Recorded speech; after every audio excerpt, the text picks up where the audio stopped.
Got Big O back on the show. Didn't mean to rhyme, but let's jump into this.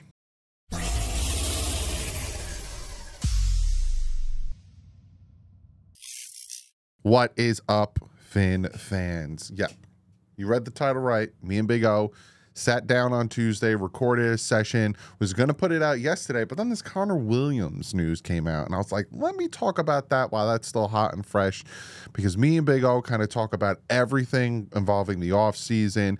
He talks a little Panthers hockey, and unfortunately not yesterday, it was the day before, they did lose, but me and him are afraid they're going to win the cup. It's going to be fine.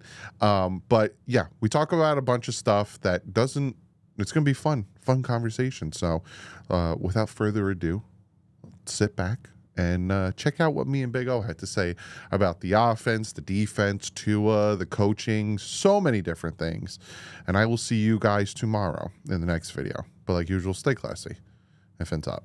Got Big O back on the channel. Missed him too much not to have him back on the channel. How you doing, Big O? I'm doing great. Can't complain. Feeling good. It's the off season, relaxing. My Panthers are. I was about to say. Hoist that cup, baby. So it's a beautiful thing right now. So it's good, and we're gonna get ready for. I think is going to be an amazing Dolphin season. You think this is the year like we actually are somewhat presentable against Buffalo? No, this is the year the torch is passed and the Dolphins become the best team in the division. Good. That's what happens. Look, man, I don't care what anybody tells me. The biggest bugaboo with this team has been the injuries the last 2 years. The end of the year. By the end of the year, you cannot win in the playoffs with that. And then on top of all of that, McDaniel's not special yet. He's special as a play designer. He's not special as a game day coach. You gotta win. When you have a challenge, you got to win most of your challenges, not lose almost all. You know what I'm saying? You got to know when to stay with the run and when not to stay with the run. You know what I mean? You got to, which I've already told everybody, this offense will not be Tyreek Hill dependent anymore. Why? This is why Jalen was added, to add 3 running backs, because their 2 were banged up. They added a guy that keeps the same thing, plus they all 3 catch. They went and got a pass-catching tight end, and they went and got 8,000 slot receivers. And they really did. This bitch right now. Right now. They really did. I didn't realize that. The Washingtons. It's like the Washington. Great crap. And then in free agency, the undrafted kids. I have the list somewhere down here. Oh, man. It's like what they did with the defensive tackles. They just were like, we're just going to add.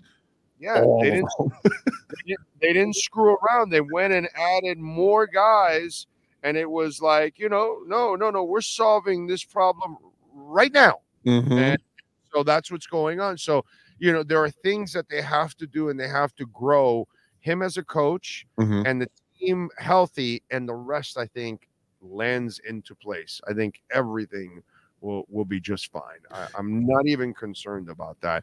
But I just want a little luck, dude. The Panthers The Panthers were beaten up last year.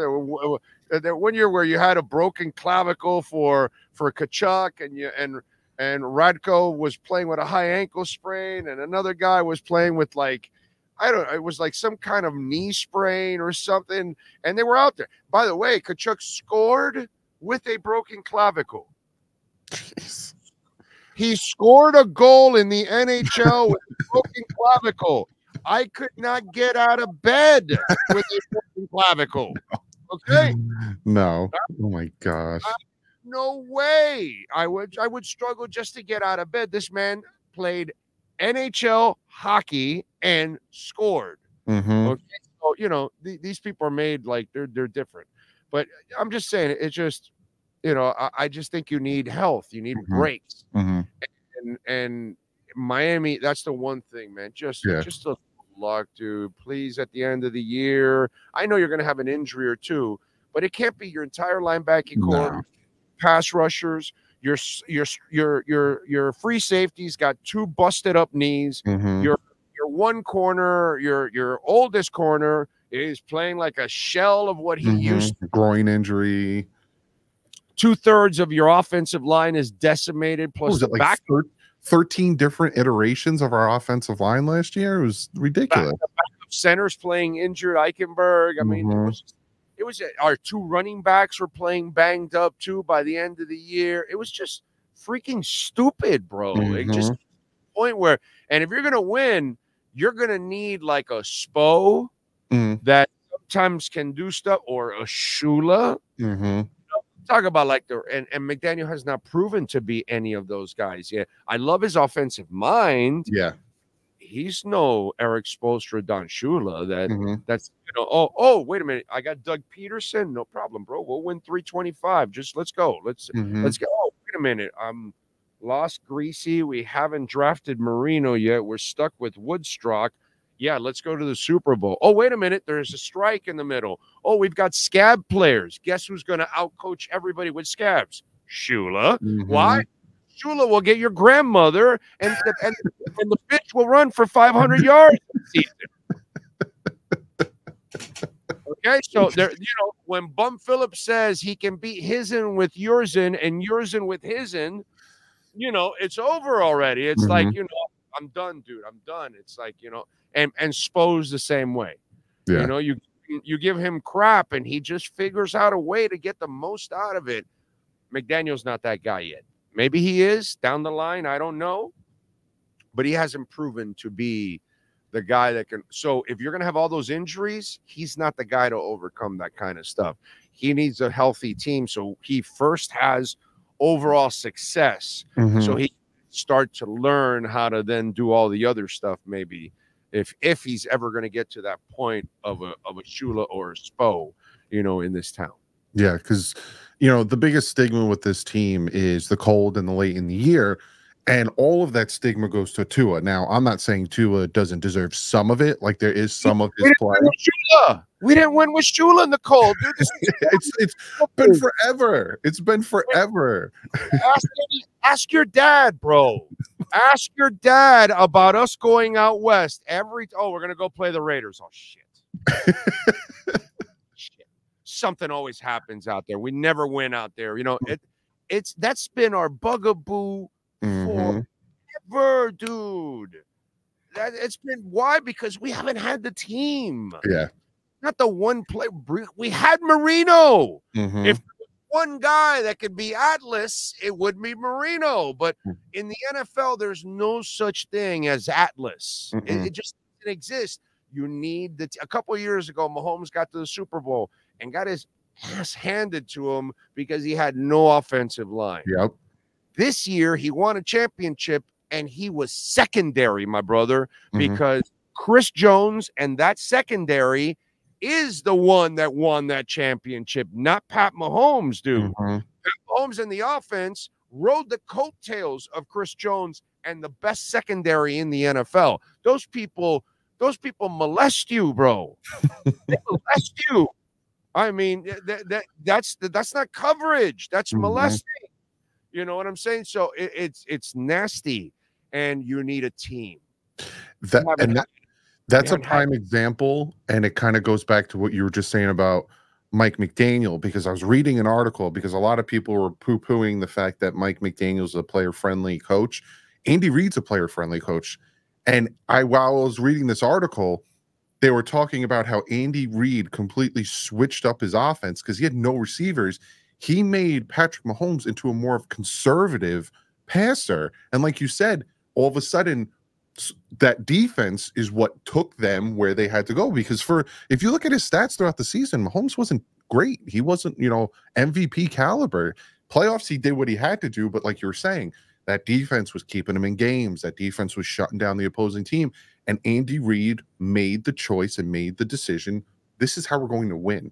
And Mike McDaniel needs to get to that point where something's not working. Let me figure it. Like, use that genius that you do with the route running and the concepts and the zone, and use that to be like, okay, this isn't working anymore. Don't keep throwing bubble screens. Keep throwing on third and Like, it just infuriating, absolutely infuriating. Yeah, I'm with you there. And when you go back and look at the San Francisco game, the first one, not the cold, the first one, both quarterbacks threw for like 190 yards. That's were equal. Okay. It wasn't that he made much more plays than Tua. The bottom line was Tyreek had a brutal drop on a deep ball that Tua put right in his hands, and that was points. And then the other one was the fumble that he gave them 7 points, and that's it.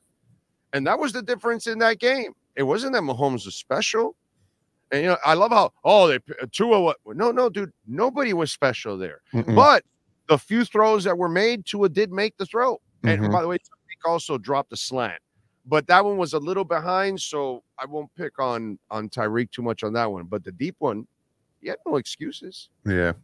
No excuses. It was right in his basket, and that would have been at least 3 points on that drive. You were in field goal territory with that catch. I'm not saying you even score, because I think he had pretty tight coverage. They probably would have tackled him there, but he should have caught it. He should have caught the ball because it was right in his hands. And then you have the fumble. So, you know, it's Mahomes is a great player that's going to make plays, but you also need a team, dude. Bob Greasy has rings because he has a team.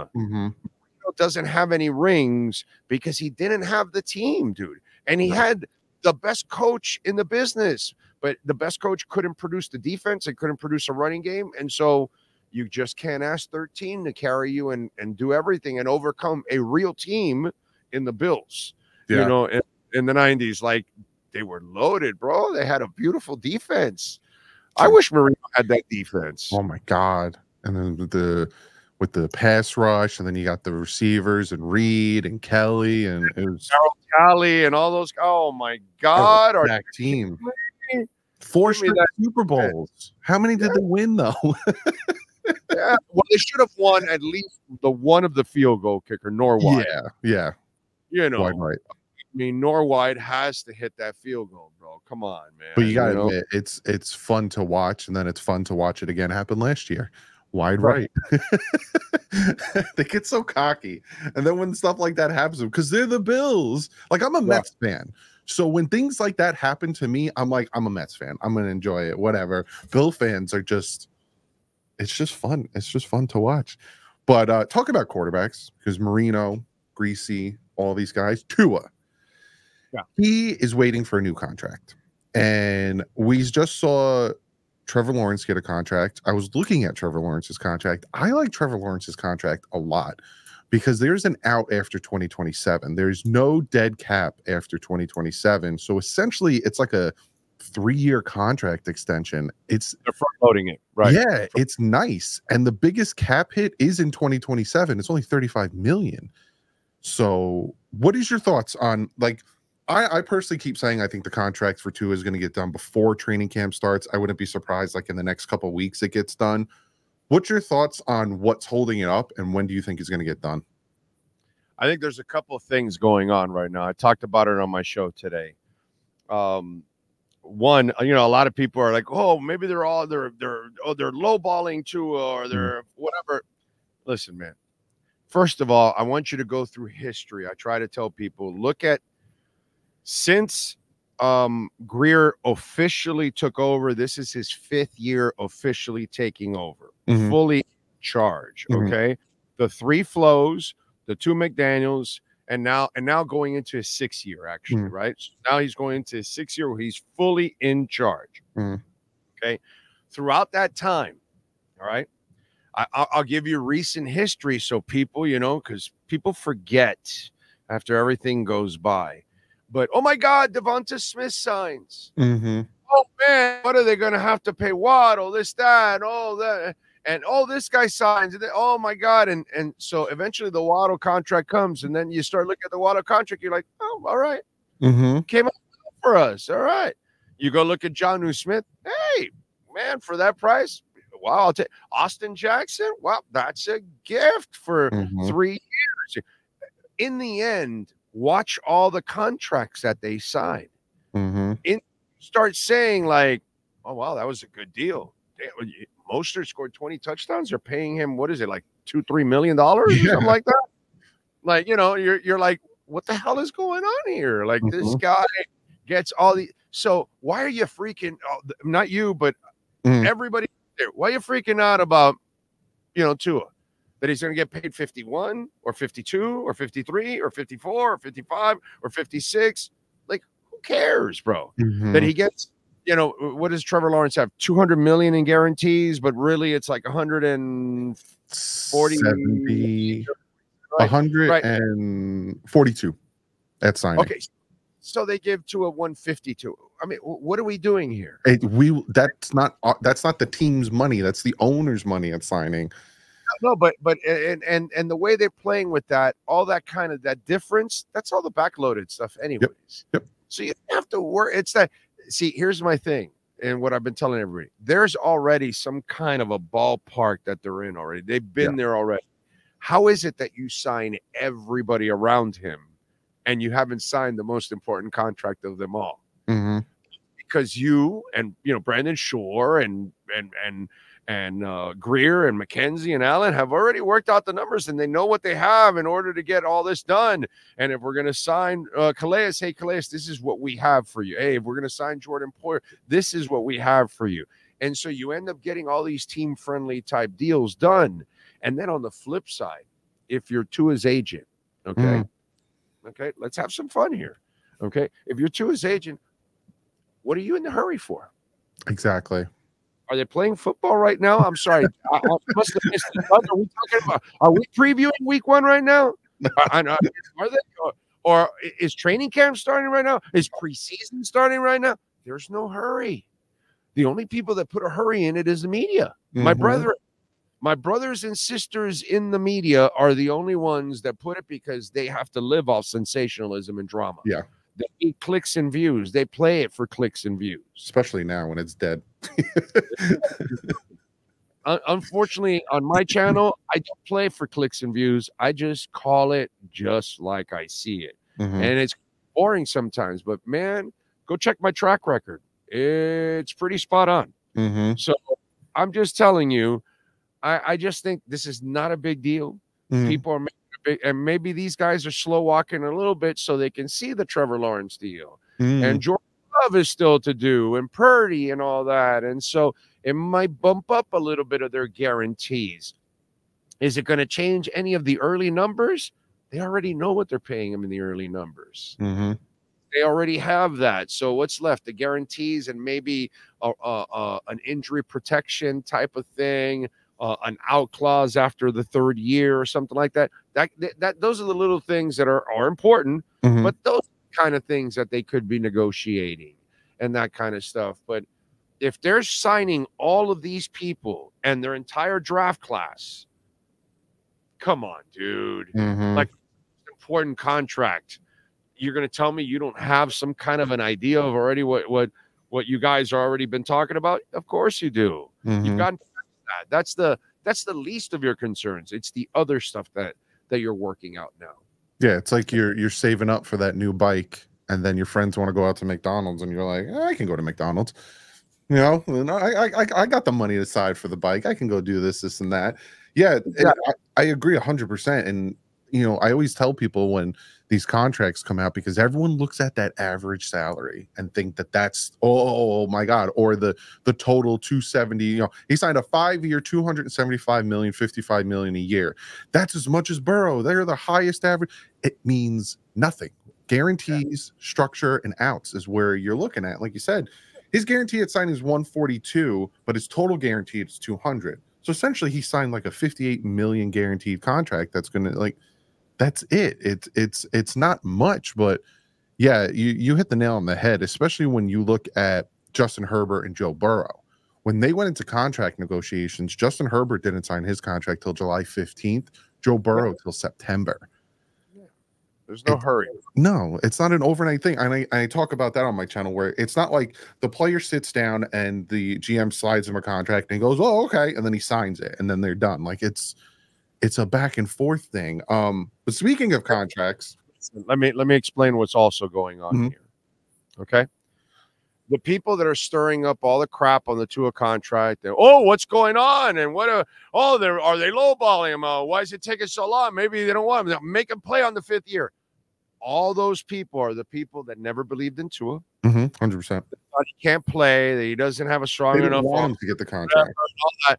It's the same people. And then while they're all complaining, waiting for the contract, once the contract comes out, the same idiots will all then complain about how much they actually paid him. This whole Tua contract has just created double hate for the haters. The haters are the only ones that are really that worried. Everybody else, it's like, come on, dude. They've already overcommitted to the dude. They've never, as Josina Anderson and others reporting, oh, the Dolphins are still looking for another option. No, they weren't, sweetheart. They were never looking for any other options. They've always been steadfast that this is the guy they want. They're fine with him. They got to build it. Like when I came on your show and everybody was panicking about his concussions and, oh my God, he got to quit and all that shit. And what did I say then? I said, no, dude, it has nothing to do with that. It has to do with him getting rid of the football. He's hanging on the ball like Ryan Tannehill for 4 or 5 seconds. And that's why you're going to be Ryan Tannehill. You'll be killed. You'll be annihilated because you cannot hang on to the ball 4 or 5 seconds. 100%. Well, guess what he did last year? 2.1 seconds or less. And guess what? They didn't touch him. He didn't suffer any injuries. Why? Because that's what Marino did. That's what Montana does.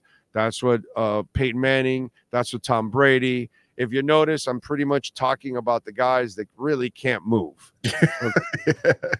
So, what I'm saying, it's like, and Tua is more mobile than Marino, Peyton Manning, and Tom Brady combined, by the way, actually, to be quite honest. And now maybe a lighter Tua might be a little bit more agile, So, but he just has to be smart while everybody, oh, no, he has to quit football.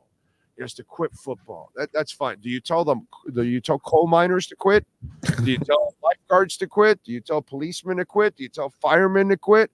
Because do you tell window washers to quit for skyscrapers? I mean, there's a lot of jobs out there that people are putting a hell of a lot more risk. And do you tell Sidney Crosby to quit after a couple of concussions early in his career? How did his 20-year career work out after that if he would have quit? Oh, I guess he wouldn't have gone to the Hall of Fame. I guess he wouldn't have won a bunch of championships. Well, I think he won 2. 2, right? I want to say. I think so, yeah. Yeah, right? So Sidney had a hell of a career, but early on he had a couple concussion issues. You know what I'm saying? And so, it's just sensationalism sells. That's what this whole Tua thing is. It's just a bunch of sensationalism because in the end, do you really think it's not going to happen? Do you really think all these players being signed around him and that's the only contract left? What else do you think they're going to do? You know what I'm saying? Like, think about it. Like, come on, bro. It's a relax, man. And so let's just wait. We're getting hit with the first tsunami of the complainers of, oh, when are they going to pay him this, that, blah, blah. And then we'll get the second tsunami of, oh, I can't believe they gave him 54. Like, really, dude, you're losing sleep on that now? That one guy's got 53, the other guy 54, 55, 52. Really? Is that what we're doing? Come on. Yeah. And yeah, you hit the nail on the head because so many people thought the reason he didn't get injured last year was because the weight he put on. And I kept telling people it wasn't about the weight. He was dead last in the NFL when it came to time to throw, not release time. Time to throw. His offensive line 31st in pass block win rate. Yet he was dead last in the NFL in quarterbacks getting hit because he gets the ball. And unfortunately, it then you know how elite you have to be in order to do that. Exactly. And even Kurt Warner came out and said that, and people were pushing him on that. But then it kind of feeds into the narrative that he only throws to the number one receiver. Well, if you only have that much time, it's kind of a situation you put yourself in where you have to just find the open guy and get him the ball. And then all of a sudden he's a one-read quarterback, which Kurt Warner talked about that, and he put it into great perspective that Tua needs to work on getting to his second read, but also the offense needs to work on opening those other reads because he broke down the playoff game and he noticed that a lot of times when the first read's not there, you go to the second read and the second and third read are right on top of each other. And it don't work. And that's where, again, we go back to McDaniel. that's where he needs to fix those things and add those things into his scheme. Go back to the beginning of this conversation. They went, signed, and drafted 8,000 people on the slot, and they went and actually got a fast pass catching tight end, one of the 3 fastest tight ends. I can't wait to watch him play. Exactly. So what do you think they did that? And that's because they're going to spread the ball around. The yak that friggin' Jonnu Smith is going to get. I'm already predicting he's going to be lining up in the backfield like Tyreek was doing, and they're just going to pitch him the ball a few times and be like, go get us the first down. Because it's just dawned on me right now as I'm talking to you. I keep talking about, because yesterday's video I talked about the running back camp battle, and I was like, we really don't have that big thumper. You know, we have Chris Brooks, and then Jeff Wilson is kind of, and now it just dawned on me, they're probably going to give the ball to Jonnu Smith and just have him just get us the first down on 3rd and 1. Like, the things that they're going to draw up, it's going to be dangerous. Ezukama could be also a factor. Yes. I'm so glad he's back. He was doing really well until that neck injury took him out for the season. Another guy who got injured on top of another, on top of another, on top of another. How many injuries can, just give me that? Has him, in the past, it's been because you weren't good enough. Yes. The last 2 years, it's the amount of injuries. It's just ridiculous, dude. It's ridiculous. It's, they got to have a little luck this year. They're overdue. 24 years, man. 24 years. The Lions did it. Well, it was like the Bengals did it a few years ago, and then the Lions did it last year. It's our turn. Like, come on, we got to get our luck. But you saw it. We were on fire, even without Jalen Waddle. Just torched the Broncos, which is another thing people like kind of just brush off. To score 70 points on an NFL team is nothing to scoff at. But then you watch the Bills game, and we're going tit for tat with them, and then Connor Williams goes down, and it just goes. And Connor Williams, and then Teron Armstead, and it goes downhill. But people don't want to think that injuries play a big factor in what happened to our season. I don't know. Did somebody win the Super Bowl completely injured like the Dolphins? I must be missing that. I don't know who did that. Exactly. That's all right, bro. Whatever. It's like, oh well, Tua didn't beat the Ravens. Okay, but he beat them the 2 years before that. So the only one that counts is the one this year because they lost. Oh, okay. So he doesn't get credit for the other 2 because it's not the end. It's not the end of the year. That's why. Wait, one of those in a week where they told him, "Go away. We don't need you. We've got jabroni brisket." And then after that, hey, can you save us? And he came up, yeah, no, but whatever, bro. It's just, this is just ridiculous. My favorite part of that Thursday night game is when Flores looked at Brissett and he told him to sit down. He yelled at him. He was like, "Sit down." I screwed up enough here. I look like a whole pass already up to this point. I'm not going to do any more jabroni. Have a seat because I look like a jabroni now. So, no eye paint, just mentally checked out, goes into that game, and he tells him, "Sit down." Yep. Last thing I want to talk to you, though, is there's 2 more guys that, to me, need a contract extension. Do you see it happening in Javon Holland and Jalen Phillips, or do you see them like Jalen Phillips? We got the 5th year, so there is no rush there. But to me, I feel like if you get a deal done now, it's cheaper coming off an Achilles injury. But do you think these guys get their contracts before the end of the year? Holland does. After you do the deal, I think you do get the Holland deal at some point. After that, I don't think Phillips has any shot. Any shot whatsoever of getting a contract at all this year. I think they sit back and see if he comes back. Remember, he's been injury prone. Yeah, he's been nicked up a lot. Yeah. And so now this is his more major. This is the major injury he's had as a pro. And so now you need to see him come back and play. And quite frankly, you're never going to find out about him until next year. So you might be better off even holding out till unless he comes back in the second half of the season and somehow makes a recovery where he picks up 6-7 sacks and you're like, holy crap. And he helps you in the playoffs. And then you say, okay, we could talk here in the offseason. And then you can think about a contract that's more of a bargain, because if he grows from that point, you're really paying him for potential. You're not paying him for him being there already at that level. That's when you start to overpay. So Jalen Phillips gets no contract this year. And then the safety gets a contract this year. Tyreek Hill will not get any extension, as I've reported on the show. He is gone. Do you think he's gone after this year? Well, I mean, I told you Byron Jones was gone 2 years before he was gone. I told you X was gone the year before he was gone. I told you Christian Wilkins was gone last year in September, that he was done, because I knew that he was running in the building.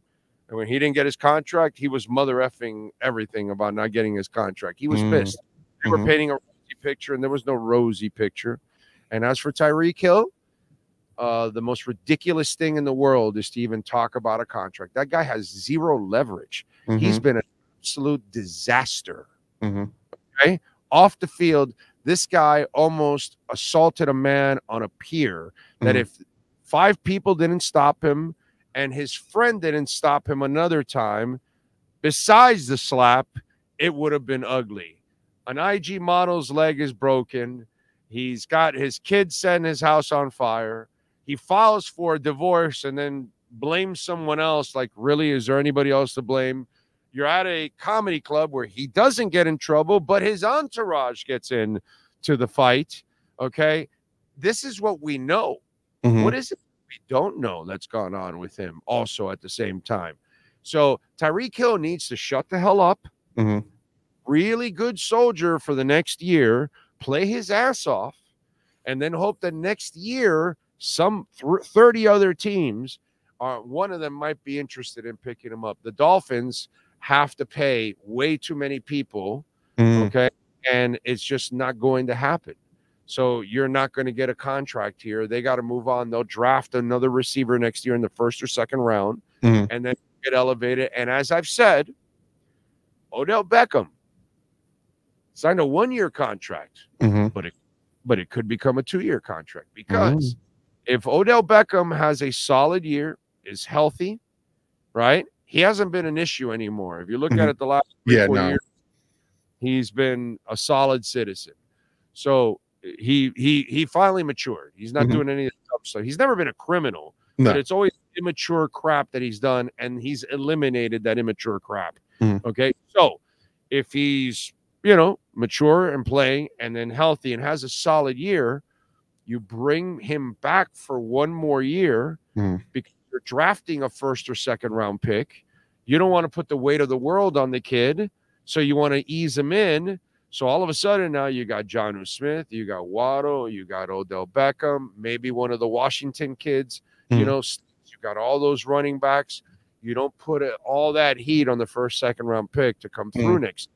All of a sudden now Odell can become maybe a little bit more of a feature player for your number 3 option, maybe off of everybody else, you know? So that way it helps you in a transition year. So Odell could become a plan B next year as a bridge to get to the youngin when you let go of Tyreek, and then you move on, because you cannot pay everybody.